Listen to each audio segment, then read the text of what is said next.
a guy who you may know as Failcard, just recently joined the U.S. Air Force. And it broke my heart when he fucking joined the Air Force. It did. I didn't want to tell him that, because I wanted to support his decision and be a good friend and be like, hey, if this is what you think is right for you, then, you know, go ahead.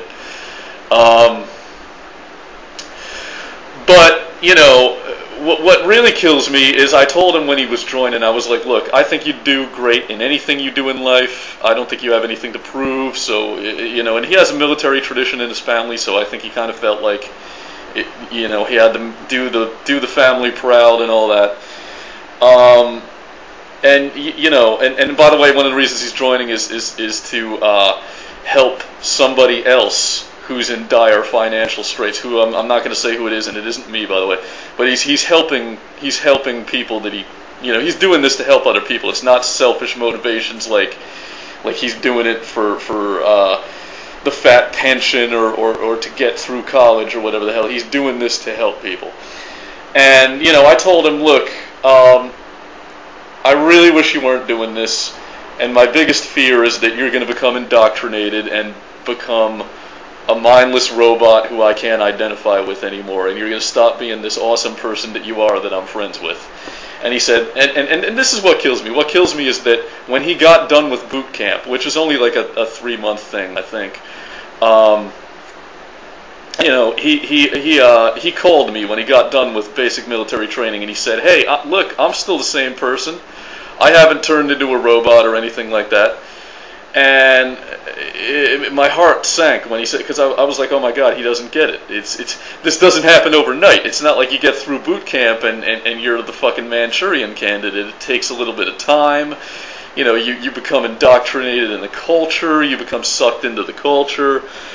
And you know, they beat it into your head 24/7 that civilians are lazy, undisciplined maggots, and civilians suck, and we're so much better. Women are fucking weak, and you know, you guys know what the military does. I don't have to explain this shit. Well, lately, he's been doing really well. He got through the tech school training for the MOS, I guess, that he's going to take.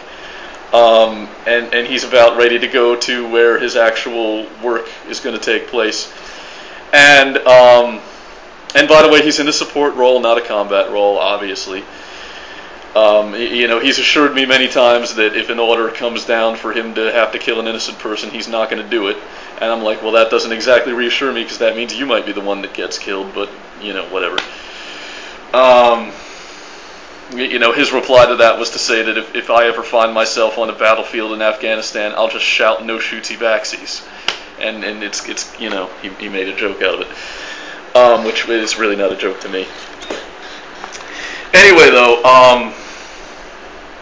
you know, he's doing great, but he told me recently that he regrets joining, and that if he had the choice to do it over again, he would not join. He would not enlist.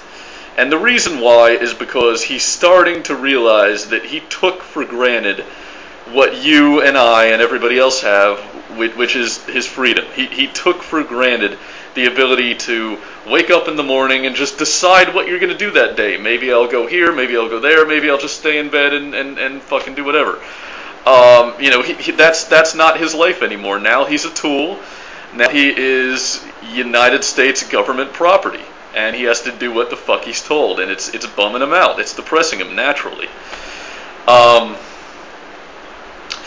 So I said to him, well, why don't you just leave? If you fucking hate it like this, why don't you just leave? You're still within the first 180 days, so you don't have to get a dishonorable discharge or anything like that, or you know, a general discharge. You know, you could still get that early leave thing. And he's like, well, I've already achieved so much. I've been through so much, and it was so hard that, you know, I'm not, you know. So in other words, he's trapped.